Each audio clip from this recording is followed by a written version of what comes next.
Hey, well, welcome back to the Pastor Pod. We're so glad you're with us for another conversation, real, transparent.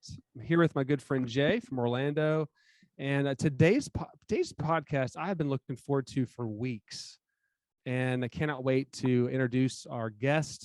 If you're watching on YouTube, you can definitely see that he's already with us. But Jay, how's your day going? How's the family? How's Orlando? It's Orlando. I mean, I don't know what else to say. It's Orlando. It's the same as it was last week. Nothing really changing except for the amount of houses being built and the people moving here. I'm feeling And more the and more like traffic. home. Yeah, I'm feeling more and more like Yeah. home though, because more and more times I meet people, they're like, "Hey, I'm from New York, I'm from Boston, I'm from New Jersey." I'm like, "All right, my people are here. They have arrived." So I was just ahead of the curve by moving to Florida. That's all it was. Is I'm just meeting my people here. That's what I feel like. Very So good.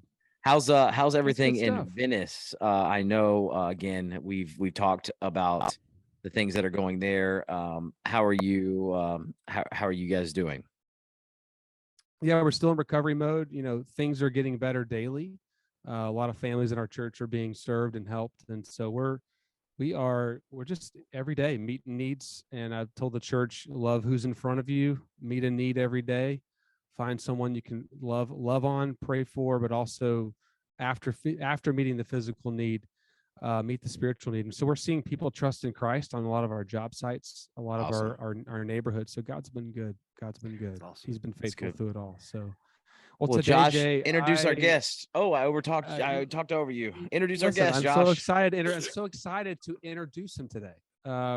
Me and Richard Reising is with us today. He's the founder and president of Artistry Labs, amongst other things that he has done over his career in serving the church and the kingdom. But Richard, welcome to the Pastor Pod. Hey, my pleasure, man. Thanks for having me. This is awesome. And Richard, And you're in Dallas, right? Yeah, our offices are in Dallas. So tell us, how's Dallas? It's really not that special. We're kind of blessed and we get to serve churches all over the planet, and Dallas is a great place to start from. Right, we can get to the West Coast, we can get to the East Coast. There you go. About 80% of the churches we serve are outside of Texas. So, you know what? A direct flight to just about everywhere. That's really the claim to fame to Dallas. It's a bunch of, otherwise, it's just a bunch of steel, glass, and plastic. And some great people, and some decent barbecue. that's good It's kind stuff. of relative. I served with a pastor one time who, I mean, he loved Dallas. He was very much in love with Dallas, everything Dallas. And so, you say, hey, it is what it is. He would tell you completely different. So, anyhow, so yeah, glad you're here today with us. My pleasure. Thank you guys for what you're doing. This is awesome. And me and Richard crossed paths. I don't know what year it was, but serving at a church in Jacksonville, and he came in and helped our church, and I learned so much from you and the ministry that you do. And so, tell us a little bit about what you guys do and how it's impacting the kingdom, and Sure. just kind of introduce a little bit of your heart behind Artistry Labs and Sure. whatever else. Yeah. So, just kind of give you the quick story. I had a life-changing experience with Christ when I was very young. As a matter of fact, I grew up in a Catholic church, in not necessarily one. There are some that really are more Christ focused. I wasn't fortunate to be in one of those. So I remember daydreaming while I was sitting in Sunday school, and Sister Mary Margaret was teaching, and I'm like looking up at the ceiling. And at 9 years old, God speaks to my heart. And it wasn't an audible voice. I mean, it was the closest thing to it. And he just said to me at age 9, I'm real, but there's more to me than this.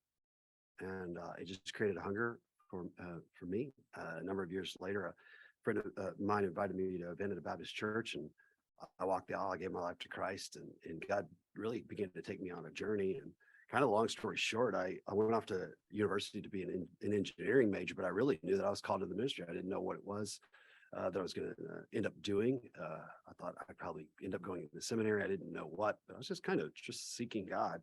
And long story, found myself in a marketing class. My heart began to beat out of my chest, and I was like, this is what I'm supposed to do. So I changed my major, 2.5 years in engineering, and lost a lot of credit and went into marketing. And this is a long time ago. But I loved it. I loved it. I was fast tracking in corporate marketing. I was blessed to have to work full time. I was going to college full time and dating a girl who had years of marketing experience on me. And we were marketing nerds. We'd go around on dates and we'd go, hey, what do you think about that billboard? Do you think they hit their target audience? I'm not sure if their font choice was right. And it was super romantic, but it was super romantic and it worked. But it was really cool. I was about to go to Mexico on a mission trip after I'd been dating my girlfriend at the time for about, let's call it 8 months. And right before we went, I just kind of, for those in ministry, I say it's kind of like when you knew. And I just knew that God was calling me into something new. And I had this unsettling but peace at the same time, like God was about to mess it all up in a good way. And so I just told my girlfriend, I said, hey, you know what? Let's not talk for a couple of weeks. Let's seek God for what he has next for us. And I'm going to do that while I'm down. And I took some youth down to Mexico on a mission trip. And I had a 4-hour-long bus ride where that still small voice spoke to me yet again. And after about 3 hours into a 4-hour bus ride in West Mexico, I had been kneeling down in this, in the seat where the chickens were in that morning, that in this old bus, but I was just calling out to God, and I said, God, I want to take hold of that for which you've taken hold of me.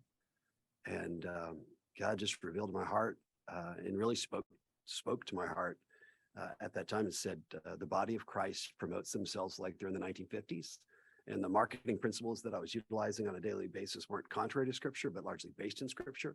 It challenged me to start up a firm that would change the way the body of Christ pursued the lost, not just in the US, but all over the world. Well, here I am writing tear-stained pages. It's, this is 26 and a half years ago.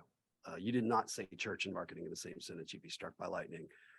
So it was kind of crazy. And I knew that I had something that was truly inspired, but it was also a far stretch from anything that was existing in reality. And so I went back from my mission trip, and I told my girlfriend at the time, look, this is what God put in my heart. And anyway, long story short, I get halfway through my story, she stops me and goes, I have to tell you what God put in my heart while you were in Mexico, and God had given her the same dream. Wow. It was awesome. It was a great week. I got a wife and a calling in the same week. And 3 weeks later, I asked her to marry me. 4 months after that, we got married. 4 months after that, I got hired away from my job in Houston in marketing to serve as a director of marketing for a venture capital firm. So I was both raising millions of dollars in venture capital and then also running all the projects. My wife was a director of marketing for a boutique ad agency doing work for Nike and North Face, and we're living the yuppie dream. We're volunteer youth pastors on the side, and while we're building our home in North Scottsdale, and then all of a sudden God goes, it's time. Because we had really been seeking God. When can we do this thing? We were doing our day job, waiting for the moment, and then we knew it was time, and we sold everything. We sold the house we had just built, and where we picked out every doorknob, and we left it. We felt God moving us to Dallas, and so we followed His leading. Sold house and home, sold one of our cars, qualified for welfare for a couple of years, even though we didn't know it. And live with relatives. And so if you ever have to live with relatives after you've been married, you better know you heard God, because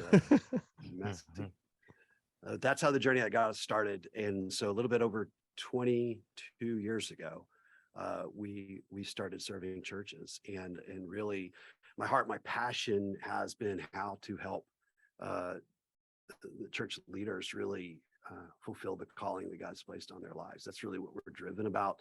When we first started out, we were probably more creative heavy, and now we're a remarkably unique balance of consulting and high-level strategy, and aligned with guest and user, basically the experience, the visitor experience, creating and shaping that all the way through brand and all the way through promotion, so that we can align the entire experience, so that when you create interest on social, you drive them to a website that engages them and makes them want to plan their visit. And when they show up in the parking lot, they're like, wow, this is awesome. And they're drawn into an experience where they meet fast friends. Worship engages them. The ministry connects with them. But we keep that church who they really are. And so we're not trying to make them somebody else. We're just trying to make them the best version of who they are. So we're going in and working with the church to help really transform their experience. And I got to tell you, I just pinch myself. I love doing what we do and getting to see the fruit that we get to see. And so overall, we really consider ourselves an engagement firm. We work to help improve engagement across the board, and not just digital engagement, but experiential engagement, how to help create experiences, that a lot of times we think, well, that doesn't really matter. It's all about the truth. And it is all about the truth. Don't ever, never heard anyone say, you know what,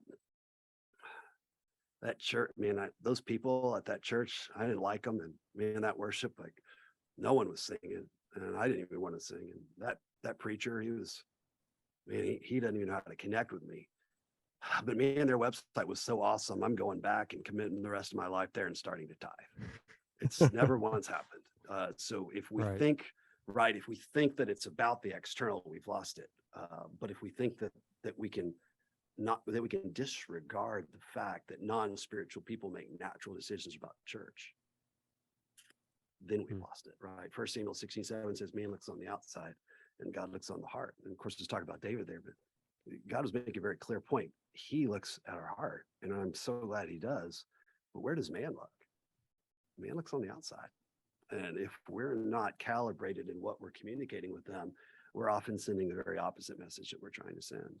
And how do we create a bridge to the knowledge of God instead of barriers to the knowledge of God in the way that we do things?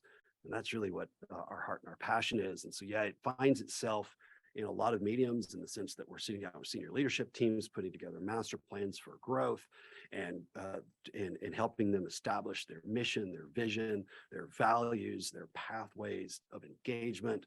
But we're also helping them with experience design and rebranding. But we've actually gotten to a point, and this is kind of an unusual thing, but we actually have stopped taking on projects. And we only take on relationships. If we can't start with a church and work with them over time to help them be more engaging and reach more people for Christ, where we get to be involved in all the aspects of connection and engagement, then we're probably just not interested in the work. It's really, it's a labor of our love. We have about 15 people on staff. Everyone loves Jesus. Everyone's committed to the cause and to the call. And we get to link arms with churches and help them become who God's called them to be, help them find their promised land of increased growth and impact and resources, and do it in a way that glorifies God and reaches people for Christ. Wow. That is that's good, and it's exciting. I'm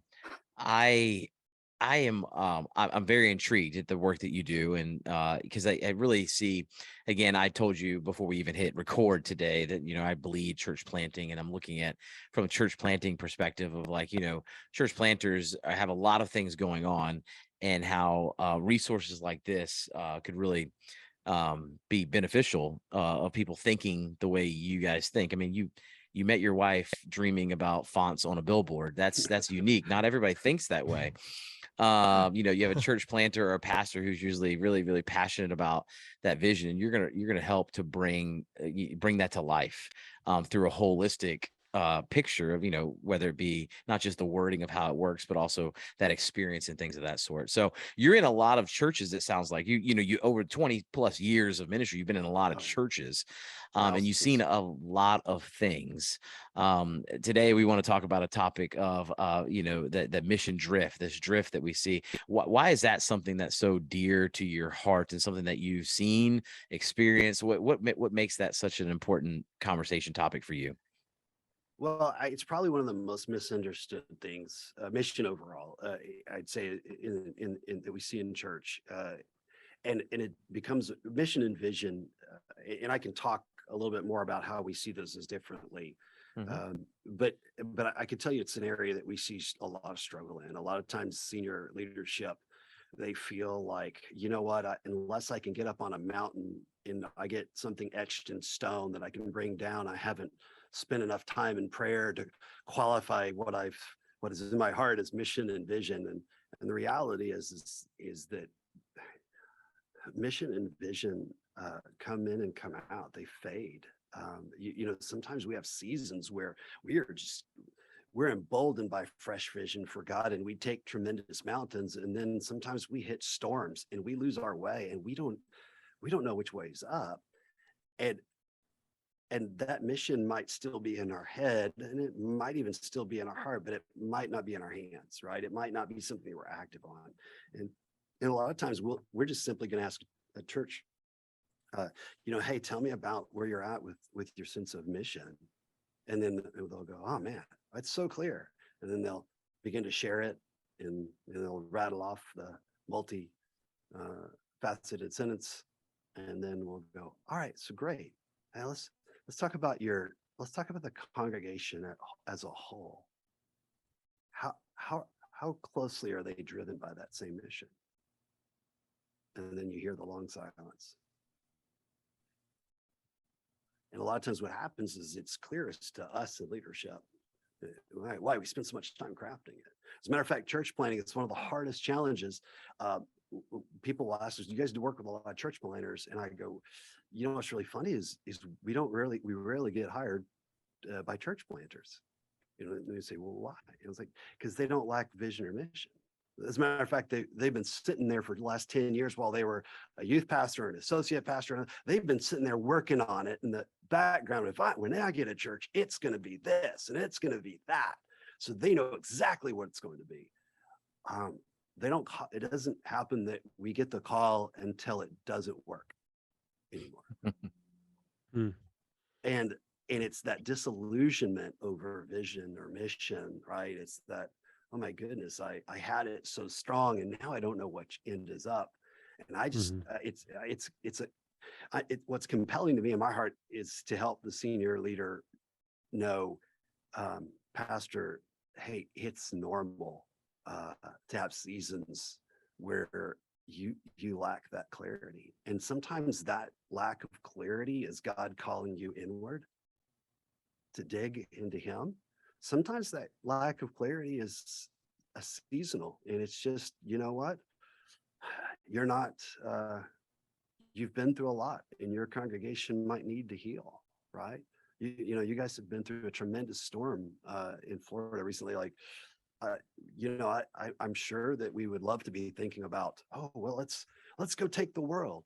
And there's sometimes in seasons where we just have to go, you know what? We've been through a lot. Can we just admit it? And you know what we probably need right now? Time together. Yeah, let's get a potluck going. We need a potluck. That's what we need. And people will laugh. Oh, we don't need a potluck. Look, sometimes you need a potluck. And I don't mean a potluck, but what I mean is you just need time together. Sometimes you just need to not be about charging a mountain, and you need to be about healing together and being together and letting the blood circulate in the body of Christ represented in your church, because you know what? It's just okay to be in that season. And I'd say a lot of times it becomes a real burden. And if that season lasts too long, then we can even pay a price as leaders, because the people that really require leadership the most mission and vision are often your highest activators, right? And so if your highest activators are like going, where are we going? I'll help get us there, but I need to know where we're going. And we just are sitting a little too long in where we're at. And there's a lot of reason that we're sitting too long. Not only sometimes we're sitting too long where we're at because of storms and because of going through difficulties, but sometimes we're sitting where we're at because it's remarkably comfortable. Right. And those seasons in church, and I can tell you, there's seasons when churches hit numbers that I'm like, okay, that's a testing number. Right. That's the number that you can now pay payroll. And you probably have a little excess. All right. Are you going to go, you get, there's Mount Everest ahead of you. And I'm not a climber, but you can follow the analogy. Like you start going halfway up the mountain, and all of a sudden, just picture there's this. Everest probably doesn't have this, but you're halfway up the mountain, and there's this cabin, and we're all going together. Like, oh, we've been climbing for a day and a half, and then we get up to the top of the mountain. There's this cabin. We go into the cabin, and it's like, oh my gosh, hot cocoa and the fire, and you're like, oh my gosh, this is amazing. We're gonna wake up at 5 o'clock in the morning, and we're gonna go to the top. And we wake up at 5 o'clock in the morning. The alarm goes off. We're like, yeah, dude, we'll just go tomorrow morning. No, we'll just, and then all of a sudden we find out, you know what? No, actually, I love the view from this cabin. And sometimes we get into that place as leaders where we're just like, you know what? We really didn't we just got to where it was comfortable. And a lot of that's lifestyle habits, meaning like, let me guess, you know what? You might have a habit of in life of fighting to break even. Some of us are addicted to break even, right? You know that, your buddy who was like, man, I'd be out of debt if I could just get $500, and then somehow miraculously he gets $500. He's like, man, I got out of debt. It's awesome. And you're over at his house. He's like, check out my new flat screen. And you're like, what? I'm like, it's 80 inches. He's like, I know, it was on sale. It's only $2,500. I'm like, I didn't think he's like, oh no, I just put it on my credit cards. Like, I finally got my credit cards paid out. You're like, you're an idiot. You just are going one more time around the lap. You're fighting to break even, right? And some of us, we just get into habits where we're just fighting to break even. The moment we break even, let's coast. And I'm not putting that on people. Don't understand me. I don't think that's a universal trend. It's something I've dealt with, something I've battled with. And I'd say sometimes we see it in church leaders where, it's comfortable, but those are not the ones that call us, right? The ones that call us are the ones that are antsy. No, I know God has more for us. We're living in the gap between where we could be and where we are, and we don't like it here. How do we get from here to there? And that's what drives us, helping church leaders get from here to there, to the promised land, the place of more that they're involved in. And there'll be other opportunities to rest along the way. But at the end of the day, mission's a big deal to us. And I would say, a lot of times people will ask and it will say, well, I know what the mission is. It's the Great Commission. It's what Jesus said, to go into all the world, to make disciples. And I'm going to go, man, I totally agree. I think that's the broad stroke mission that we're all called to. And so, but there's something about the unique mission of what God's calling you to do right where you're at. And as a church, if we don't know and here's a lot of times what we do is we'll write that mission in terms of, well, this is what we're going to do.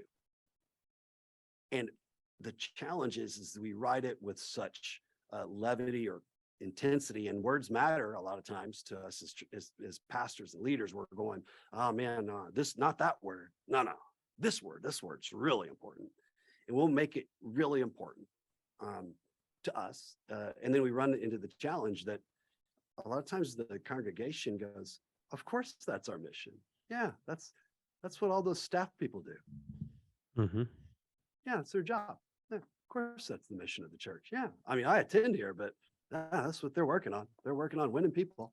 You're like, I think we might have missed something, right? If it's a mission that leadership is on, but the congregation isn't on, if we didn't write it in terms of what we're doing together, then we're putting infinite responsibility on the few, and we didn't even know it. And we did it in terms of our mission because we set the direction from the top as something only us as leaders could accomplish. And if we didn't build it in such a way that it really creates ownership and allows us to all rally and find our purpose in life, serving in our church and making an impact on those around us, then oftentimes we run into the struggle that it can be lonely because we feel like we're the only ones really on mission in a church of 100 or 500 or 5,000. And the few are holding it all up. So anyway, that's a little bit about what impassions me about it. I'd love to maybe talk about the differences between mission and vision, the way that we see it, but and what we've seen. And but I've been talking for a long time, so I love I love how you're framing it. You're explaining the ways churches go down, whether they're complacent or whether they're how do they respond when things are quote unquote good in their mindset. Like they've reached a next marker in the journey. They've hit a high attendance for a while. The giving strong. We've seen some of that post COVID in some areas, and also I'm sure you've seen, Richard, the opposite. Probably more than that at times. I think for our church, we're portable. We're almost 22 years old. We're in a building campaign for our first space. I moved here during COVID, met the church online. I've shared this a few times. People probably already know this about me, but we've seen God do a cool work in our church, and people coming to Jesus, and equipping and all that. But I feel like this last year and a half, we've been developing our vision frame. We've been developing mission, vision, values, kind of revisioning, like, who are we as the Bridge Church, right? And there wasn't like, the church has been so faithful over the years, but when you ask people what's the mission, everybody had a different answer, and they weren't bad answers. They just weren't unified, even in leadership, like not just people like in the seats, but just it was just kind of like out there. And so we've been working hard on vision clarity. And so with that said, I've really tried to develop that with a team so that when we talk about it, it's not just, like you said, just the leaders are doing all this stuff, and then all of you guys that are not on staff, or you're not like in a leadership role, this is not for you. Instead of that, we're trying to say, hey, this is everybody on mission together, making disciples, using your gifts and your abilities for the kingdom. We're right in the, here's what's funny, we're right in the middle of a vision series, and the hurricane hit. And so we're taking 2 weeks off to like recuperate and pray together. And it's also funny, and I'll just stop after this. Coming up, like, we're getting ready to go back into the last 3 weeks. And the last 3 weeks of the series is finishing our strategy of how we want to accomplish the vision. And the three things we're going to talk about is connecting relationally in biblical community, living generously with our gifts, talents, and resources, and then fourthly, engage missionally by sharing and showing the love of Christ. And right now, during this recovery, our people are doing those three things before I've quote unquote taught it. You know what I mean? So right. I'm kind of in that weird, awkward, like, it messed up the sermon series. But it's like, awesome. God's like, Josh, just listen, I've got better plans than you do.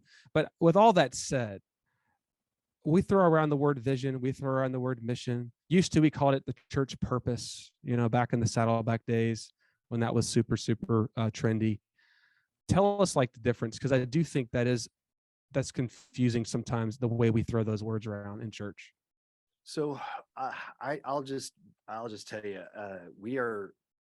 this is going to be the way that we see it broached in Scripture. That doesn't mean I'm going, this is the scriptural way to do it. I don't really find fault in other ways. We had the opportunity when we started serving churches, and we kept doing the deeper work with churches when we had to really go, well, where will we go find what mission and vision really is? And certainly you can Google it, and you can get all kinds of handbooks and blogs and podcasts on how to write it, and like there's tools and workbooks and everything, like, so but we just simply said, let's pretend nothing existed out there. We recognize without a vision the people perish. Another translation of that says, without a vision, people cast off restraint. In other words, they are not bridled into a clear direction. A vision creates those lanes for us to keep us on track. And as we kept seeing it in Scripture, every time we saw vision, we would see a long narrative. But every time we'd see vision, we'd see very short, powerful, poignant statements. So I'll give you an example. John 10:10, Jesus says, the thief comes to steal, kill, and to destroy. but I have come so that you may have life and have it in abundance. I have come so that. That sounds like a mission statement. As a matter of fact, it kind of sounds like Mission Impossible. Ethan Hunt, this is your mission. Should you choose to accept it, to steal back the knock list or whatever, it's mission always has this end goal associated with it. And you find it other times where Jesus said, I've come to seek and save that which is lost.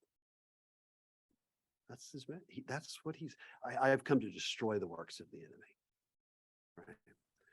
This is mission, right? I have come so that, I'll tell you, a church that has strong mission, they beat their chest and go, God put us in this town so that. And unless they have it with that kind of clarity, I'd say, then it's probably not something that's going to light everyone's fire. And so helping people know what they're here so that's really the heartbeat of mission. And so, yeah, it absolutely is purpose. It certainly is the why, the bigger why. And certainly it is about the Great Commission. So yeah, if we get off track from that, we've lost it. But it also is distinct. It's distinct to you in your location and why God put you there, right? And what work God's called you to do. And the tapestry of the work of God that's going on in your community, you have a unique function. What is that? What is your mission, right? In vision, we see in scripture, I mean, when John on the Isle of Patmos had a vision, it took him 22 chapters to write it in the book of Revelation. Okay? Vision is a vivid motion picture of what it looks like when we're living out mission. As a matter of fact, when you see Jesus in Luke, the 4th chapter, he opens the book of Isaiah and he says, the Spirit of the Lord God is upon me because he's anointed me to preach the gospel of good tidings to the meek, the poor, and the afflicted. He has sent me to bind up and to heal the brokenhearted, to proclaim liberty to the captives, to open the eyes of those who are blind, and to proclaim the acceptable year of the Lord. Well, that's pretty detailed. That's what vision is. It's the details that make up what it means. Are you guys still there? Mm-hmm. Yep. Okay, sorry. It's the details of what it looks like when we're fulfilling the mission. So that in other words, we know that if we do these things, we'll accomplish this. And so a lot of times people go, oh, we got a mission statement, it's this. And then we have a vision statement, and it's this. And it's just two sentences that are slightly different flavors. And people are like, I don't know what and I'll tell you what, if your vision can fit in a sentence, you don't have a very inspiring vision. Now, your mission should be able to fit in a sentence, like your end goal, but how you're going to achieve that end goal, if it can fit in a sentence, well, I got to tell you what, man, that doesn't really give clarity for how the greeter should greet, and how the worship team should lead, and how the children's department should greet a new guest, right? The vision should be so clear, such a vivid motion picture that I know what the motion picture is all about, if it's a comedy or a tragedy, and I know the part in the play that I have, and I can read that vision, and I can highlight my role and go, when I'm greeting, that's my job. I'm here to create that experience. Hey, and if I'm the guy who's handling our online church, this is my job. My job is to do this part of it. And if that person does their job and that person does their job and I do my job and we all do our jobs, then over time, we will fulfill that mission. Mm-hmm. So for us, vision is just, and again, I'm not putting down any other methodology or thought process. It's just how we've seen it.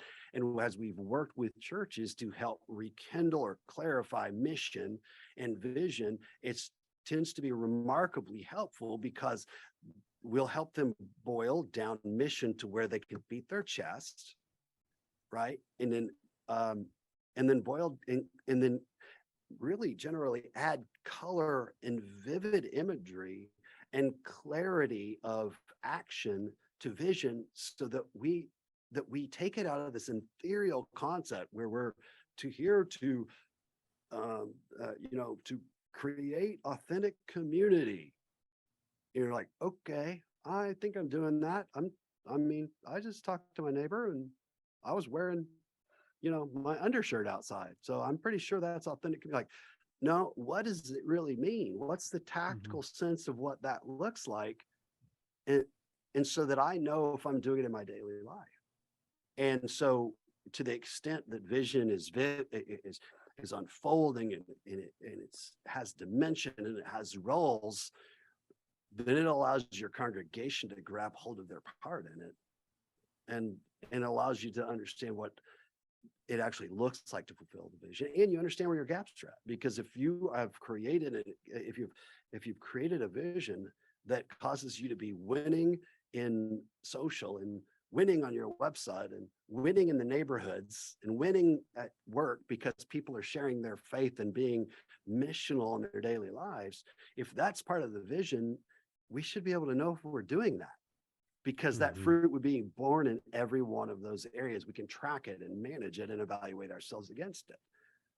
As long as it's ethereal, then it's all great because it's conceptual. Oh yeah, we're all growing. Mhm. But can we make that a little bit more tangible? Mhm. Does that make sense? Yeah, so it's It's going from like the spiritual language we throw out that it, it's important, but we also need to define define the terms. And a lot of times on the pod, we say at the beginning, like, we're going to define some terms, because when we throw out certain words or phrases, it means all these different things to different people. And what you're saying is we need perfect clarity on the vision being played out and visualized. I love the image of a movie, of giving yeah. preferred future. I love that. Well, and I I think mean, what here. no, go ahead. I was just gonna say I'm listening, I'm taking all this in because I think this is extremely important. I think you said earlier, you can correct me if I'm wrong here. I think you said earlier, usually we get the call when you find yourself in a gap or you find yourself in this period where there's a lull or whatnot. What happens is you found that disconnect between your vision, your mission, whatever it is, and the people in your church. Am I accurate in saying that? Is that an accurate, maybe understanding of what you're saying? Is you usually get a Some call when you sometimes see that disconnect? Sometimes it is actually a leadership situation. So, for example, a senior leader goes, "You know what? The world's changed. Um, Yeah. I've kind of lost my way. I've been Okay. leading one group of people and I'm not reaching their kids well, or I'm not reaching the next, like, and so there's this sense of like, I need a recalibration myself. So It's sometimes awareness. that's right. Sometimes it's an awareness that the senior leader's like, I need some calibration. Right. And so, uh, and there's also that gap. And sometimes that gap actually isn't so much the congregation. Sometimes the pastor's connecting really well and the congregation is like with them. It's staff. It's like that, you got that pastor and the church is big enough to where he shouldn't be changing light bulbs or thinking about them, but he's showing up on Sunday morning thinking about light bulbs. Why? Because nobody else on his team is thinking about light bulbs. And all of a sudden he's like, I have this vision, this mission, and it's so important, but I've got a gap and it's in my staff because they don't know how important the light bulbs working is. And it might not even, and so he might have an amazing connection with the congregation, but he might be fit to be tied because he can't get his staff. Hey, and here's the deal. I mean, Andy Stanley says it perfectly. The myth of the well-rounded leader it is true. It is a myth.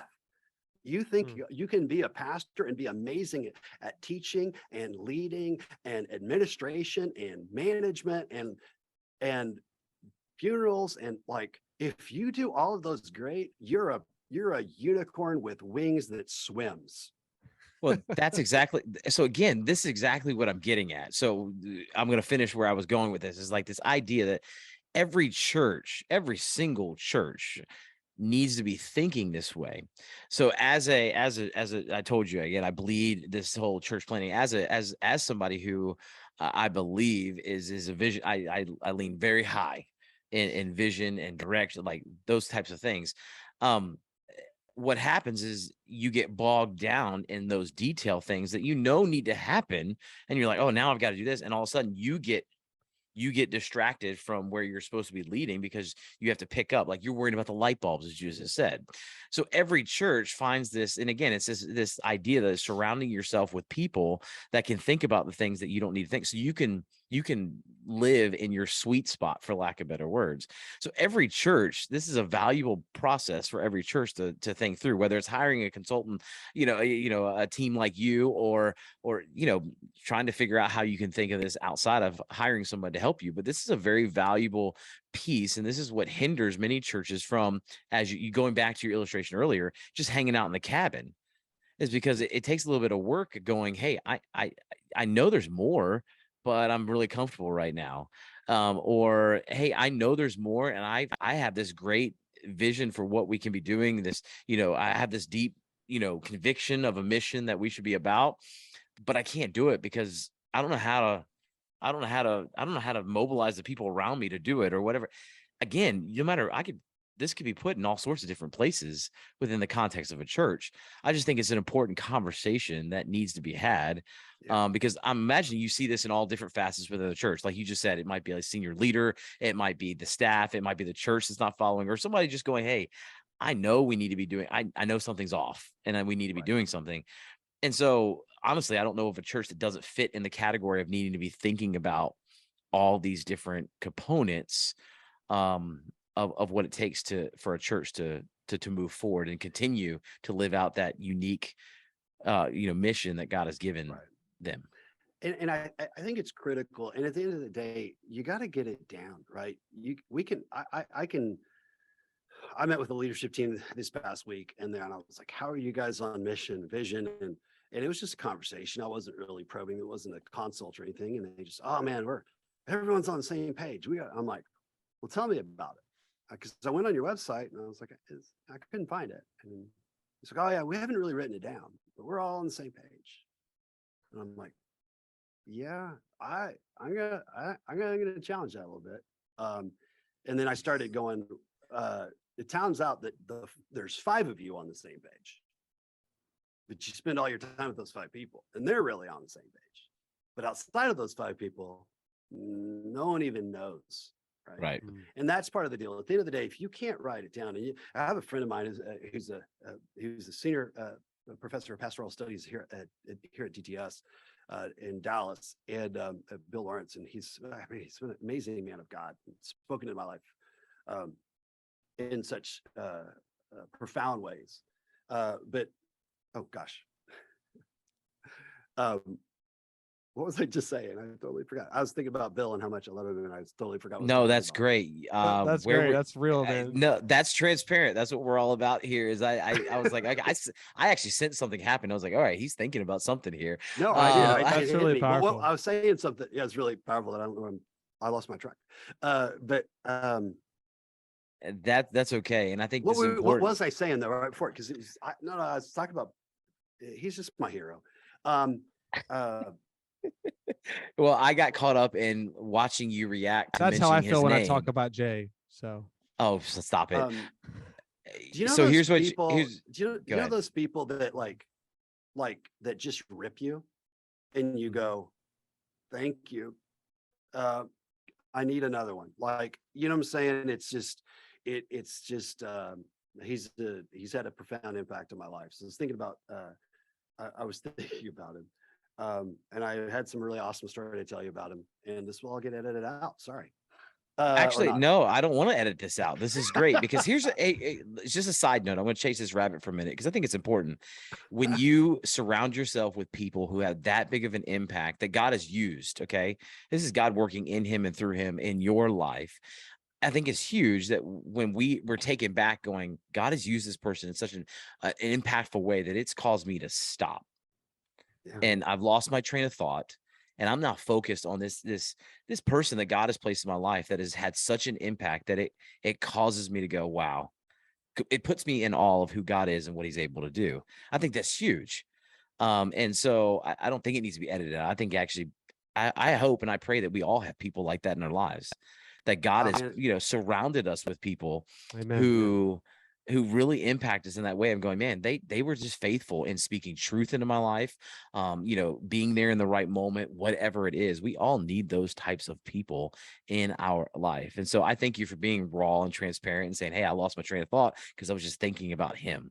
So that being said, I'll go back to what you were talking about, which you were talking about this idea that now I'm all lost. What I was saying. See, So, Bill, the impact you have on my life, I can't. It Well, train wrecks I it. love that. Yeah, like I echo that. There's people in my life that have poured into me that, I'll get emotional just thinking about them, but just like you do. But I would say you were hitting on how this group of five definitely like knew the vision, knew their mission, but it wasn't yes, trickling down. That was definitely the direction we were going. Um, but you've covered so much already that's been so helpful that's to right. process how do churches, how do leaders, where do they get stuck? How do they understand when they're drifting or when they're just complacent or maybe like you said, they're not connecting with the next generation. And I think every one of us, I mean, where everybody's getting older. So it's continual learning, continual process. You don't ever I don't think you stay relevant just by just staying where you're at. I think we have to stay teachable and humble throughout our life or we will become irrelevant. That's it. I You just think hit it. It's humility. It's the aspect of humility to say, hey, I need to reach Yeah. into this and it's humility, because we can become prideful and go, no, we're good. We're good. We got it. We're all on the same page. It's the humility of acknowledging, hey, maybe we're not. I think there's this. I think there's this. I have a theory. There's this kind of underlying reality that in terms of the office that like we're all Jim Halbert becoming Michael Scott. Like we're all like, how we get everyone and they get us and we're socially aware, and right and we're we're influential, and then all of a sudden we realize that there's a generation emerging, and you try what works on your buddies on them, and they look at you like you're an idiot, and all of a sudden you're like, I'm Michael Scott. And I'm like, I'm not gonna forget that one. No, we're gonna honestly, name this episode I Am Michael Scott. That's what we're naming this. No, I'm joking. We're not gonna... no, but I tell you, it's a thing. It is a and thing. I'd say, and if you think you're so cool that it's not going to happen to you, I'm like, God bless your ministry, because you don't get it. You're not always going to be as dialed in to the nuanced language of generations that are coming, and I think that's part of the challenge. A lot of what we see, and it's kind of interesting and fascinating to watch this dynamic, is you see this young pastor that he finally gets to become a pastor, and he's been a youth pastor before. A lot of times that's the on ramp. I was in youth ministry, now I'm and I'm 32, right? And I'm really good at speaking to young people. Now I'm speaking to people of all ages, and now I'm intimidated because I don't know how to lead a 70-year-old that makes 3 times my salary or 10 times my salary, and I feel intimidated. And now I'm out of my element. I'm trying to gain credibility with a whole different group of people, because what worked for when I was talking to youth, it's not working for them. These stories, like so all of a sudden I'm spending years trying to gain credibility and respectability with people that are of influence.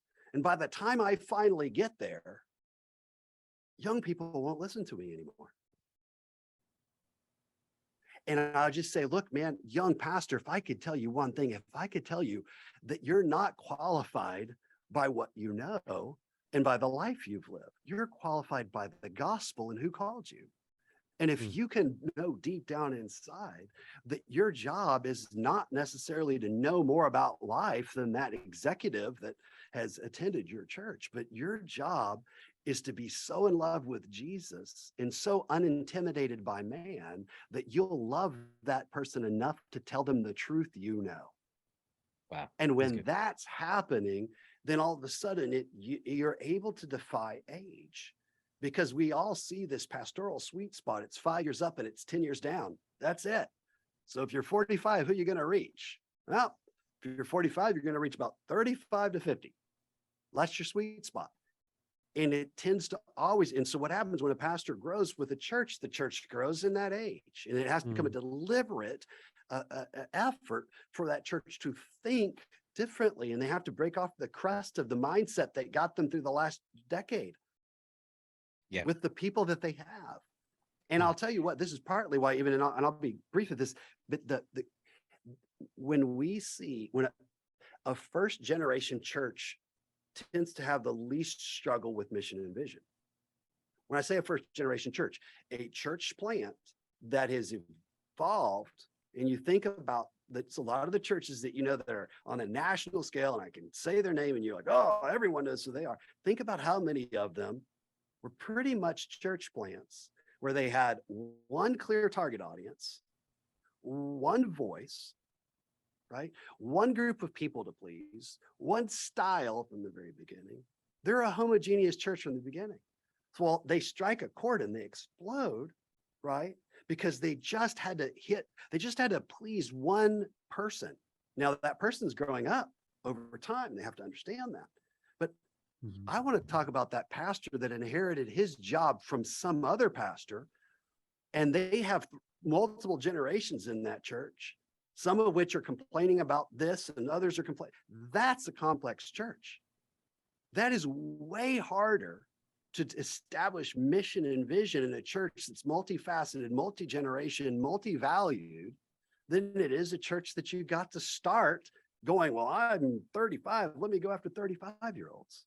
And all of a sudden we're like, look at it. It's crushing it. Like, yeah, because they got to be themselves. But man, you don't let a 35-year-old be himself at a church that's largely 60-somethings. Right. No, we need him to be 50-something, even though he's 30-something. Right. And I'll go, this is part of the challenge too. And I just want to give pastors a breath of fresh. Hey, if you're in a complex church where you have people fighting against style and generational thought, and man, you have a hard endeavor. You've signed up for something that's challenging. You need, and God's grace is sufficient for you, but you need to not measure yourself against the church down the street that had really good funding and a single target audience. Right. That sucker's easy in comparison to what you're dealing with. It's a good word. It's a good word. And listen, I think you have more than we can fit into a podcast, knowledge more than we can fit into a podcast. And Josh, this is another one where we probably need to do a part 2, and bring him back and have him share some more. But listen, you can learn more about the ministry here by going to artistrylabs.com. We don't typically put email addresses or anything like that down we don't want you to get scammed. If you want to connect and you'd help, do us a favor. You can reach out to us, thepastorpod@gmail.com. That's our email address. You can reach us out there and we will do our best to connect you, but you can also go to artistrylabs.com. We will put a link to that website in the notes, to where you can go there and you can connect. There's a big green button that says let's talk. Would you say that is the best way to connect, and just go click the green button on your website? That's the best place to get a connect if you want to connect with them and learn more about what they offer. But Josh, again, another great conversation. Thank you so much for your insight, and man, I hope to have you back again here on the Pastor Pod. But yes, from all of us here at the Pastor Pod, we hope you have a great weekend ahead of you, and hope to see you back next week as we continue to have open and transparent conversations here on the Pastor Pod. Have a great weekend.